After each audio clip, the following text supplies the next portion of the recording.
બધાને જય શ્રી કૃષ્ણ છે. મારા વ્લોગમાં બધાનું સ્વાગત છે. આજે આપણે આંબલી કેમ ભરીને સ્ટોર કરાય છે એ આપણે આજે જોશું. મેં 1 કિલો આંબલી લીધી છે.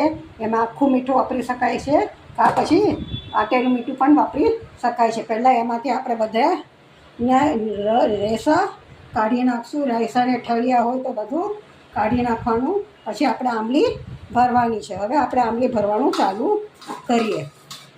પહેલાં આપણે મીઠું લેશું.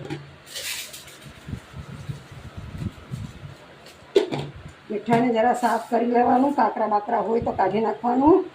પછી આપણે વાપરવાનું. જો દળેલું મીઠું હોય તો કાંઈ જરૂર નથી, પણ આખું મીઠું ભરતા હો તો પહેલાં એને સાફ કરી લેવાનું. ક્યારેક ક્યારેક એમાં કચરો હોય છે. તો હવે આપણે આંબલીને ભરવાનું કરીએ. પહેલાં આપણે થોડી આંબલી આમ લેવાની, એમાં થોડું મીઠું નાખવાનું આવી રીતે. પછી આખી આંબલીને આમ ગોળિયા વાળી દેવાના.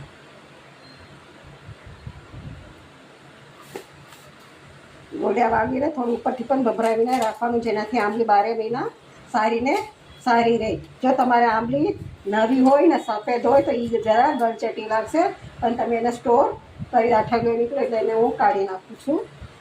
એને સ્ટોર કરી શકો છો. આપણે આંબલી આવીને અમારે તો આંબલી બધામાં જોતી હોય એટલે અમે વધારે આંબલી જ લઈ રાખીએ છીએ, કેમ કે આપણે વસ્તુ બનાવતા હોઈએ બધામાં વાપરતા હોઈએ. એટલે આવી રીતે બધી આંબલીને અંદર મીઠું રાખીને પછી આમ ગોળિયા વાળી દેવાના. સરસ કડક વાળી દેવાના. એકદમ દબીન કરી દેવાનું, જેનાથી આંબલી બગડશે જ નહીં. તમારી આખી સારી રહેશે. ને આંબલીને જો કલર ન બદલાવો હોય તમારે તો આને ફ્રીજમાં સ્ટોર કરી દેવાની. ફ્રીજમાં આંબલી એમને એ જ કલરમાં રહેશે. બહાર રહેશે તો એ કાળી પડવા માંડશે. હવે આપણે બધી આંબલી આમ ભરી લઈએ. તમે નાના મોટા ગોળિયા કરી શકો છો. ને રેસા હોય તો એના કાઢતા જઈએ. આમ તો કાઢી લીધા છે, પણ કોક રહી ગયા છે, એટલે એને હવે આપણે કાઢી લઈએ. આ રીતે બધી આંબલી આપણે ભરી દઈએ. આ આંબલી જરાય તમારી બગડશે જ નહીં. 12 મહિના એમને રહેશે. જો ઠળિયા રહી જશે તો તમારે અંદર જીવાત પડવાનો ચાન્સ છે. એટલે બને ત્યાં સુધી બધા ઠળિયા કાઢી નાખવાના.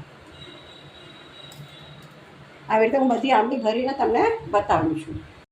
બધી આંબલી ભરાઈ ગઈ છે. હવે આપણે એને સ્ટોર કરવા માટે એક કાચની બાટલી લઈએ. થોડું પહેલાં મીઠું એમાં નાખીએ, પછી એક લાડુ અંદર નાખતા જઈએ.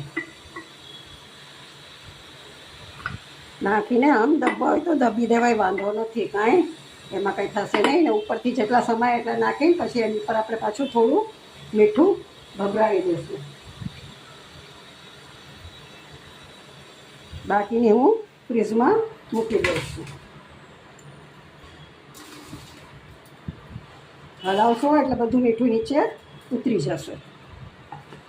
બાટલીને બંધ કરીને આપણે થોડી હલાવી દઈએ એટલે મીઠું બધું નીચે બધે મિક્સ થઈ જશે. આવી રીતે બધે મીઠું ઉતરી જશે. તમને અમારી આ સ્ટોર કરવાની રીત કેવી લાગી એ જરા અમને જણાવજો. તો અમે બીજી પણ ઘણી વસ્તુ જે સ્ટોર થતી હોય એનું બતાવશું. અમારી ચેનલને તમે લાઈક કરજો, કમેન્ટ કરજો ને સબસ્ક્રાઈબ કરવાનું તો ભૂલતા જ નહીં. કોઈ પણ સબસ્ક્રાઈબ કરતા નથી, એટલે તમે જરા સબસ્ક્રાઈબ કરો તો અમને પણ સારું લાગશે. આવજો. જય શ્રી કૃષ્ણ.